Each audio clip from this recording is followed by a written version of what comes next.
Hi sir. ఒక director గా movies తీయడమే కాకుండా సినీ టీం అందరూ కూడా ఇక్కడికి వచ్చి వాడడం అనేది, మీరు బ్యాటింగ్ చేయడం అనేది జరిగింది. ఎలా అనిపిస్తుంది?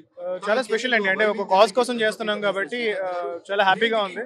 అట్ ది సేమ్ టైం అందరికీ చాలా ప్యాషన్ క్రికెట్ అనేది. సో ఎంత బిజీగా ఉన్నా సరే షూటింగ్ లో లాస్ట్ షాట్ ఫాస్ట్ గా ఫినిష్ చేసుకుని గ్రౌండ్ కు చేస్తూ ఉంటాం. సో అది ఈ ఉప్పల్ స్టేడియం లో ఆడడం అనేది ఇంకా స్పెషల్. అంటే మీరు ముందు నుంచి ట్రైనింగ్ అయ్యారా? క్రికెట్ అనేది ఆడటం అనేది మీకు ఒక ప్యాషనా, లేకుంటే ఒక డ్రీమా, లేకుంటే సినీ ఆడియన్స్ తో కలిసి ఆడాలనేది ఒక? చిన్నప్పుడు ఆడేవాడిని రెగ్యులర్ గా, కోచింగ్ కూడా తీసుకున్నాను. బట్ తర్వాత ఐ కుడెంట్ కంటిన్యూ స్టడీస్ గురించి దాని గురించి. బట్ ఇప్పుడు మళ్ళీ ప్యాషన్ ని మళ్ళీ వెనక్కి తీసుకొచ్చి ఇప్పుడు ఆడటం అనేది చాలా హ్యాపీగా ఉంది. ఇది డెఫినెట్ గా కాజ్ కోసం అని చెప్పి ఇంకా ఫాస్ట్ గా అందరం ముందుకు వచ్చాము.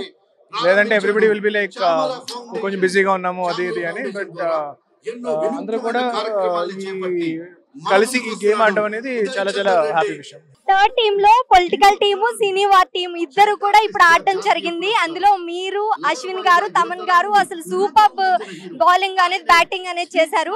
ఇప్పుడు ఇంకా మళ్ళీ మీ టీం బ్యాటింగ్ కి వెళ్తుంది కాబట్టి ఎవరి టీం గెలుస్తుంది అనే ఉత్కంఠ ఈ టీం అయితే pretty క్లియర్ అండి, మేమే గెలుస్తున్నాం ఈ మ్యాచ్ అయితే. బట్ ఫైనల్స్ అన్ని చూడాలి. ఆపోజిట్ ఆడే పోలీస్ టీం కూడా చాలా మంచి టీం, వాళ్ళతో మేము ఇండివిజువల్ మ్యాచెస్ ఆడాము. సో లుకింగ్ ఫార్వర్డ్, వాళ్ళ బౌలింగ్ ఆడాలని నాకు చాలా హ్యాపీగా ఆనందంగా ఈగర్ గా ఉంది. అంటే హనుమాన్ సినిమా చాలా హిట్ అవడం అనేది జరిగింది. ఇప్పుడు నెక్స్ట్ ఏ సినిమా తీయబోతున్నారని చిన్న క్యూరియాసిటీ ఉంది. నేను డైరెక్ట్ చేసిపోయి అంటే multiple projects that we are working on. But Jai Hanuman అనేది ఇప్పుడు స్టార్ట్ అవుతుంది ఇమీడియట్ గా. ఇంకో మూవీ ప్లాన్ చేస్తున్నారా? మల్టిపుల్ ఫిల్మ్స్ జరుగుతున్నాయండి. మహాకాళి ఆల్రెడీ షూట్ లో ఉంది, అధీరా షూటింగ్ జరుగుతుంది. అది కాకుండా ఒక పెద్ద పాన్ ఇండియన్ స్టార్ తో కూడా ఒక మూవీ జరుగుతుంది. సో యూనివర్స్ నుంచి ఆల్మోస్ట్ 4 ప్రాజెక్ట్స్ అండర్ ప్రొడక్షన్ లో ఉన్నాయి.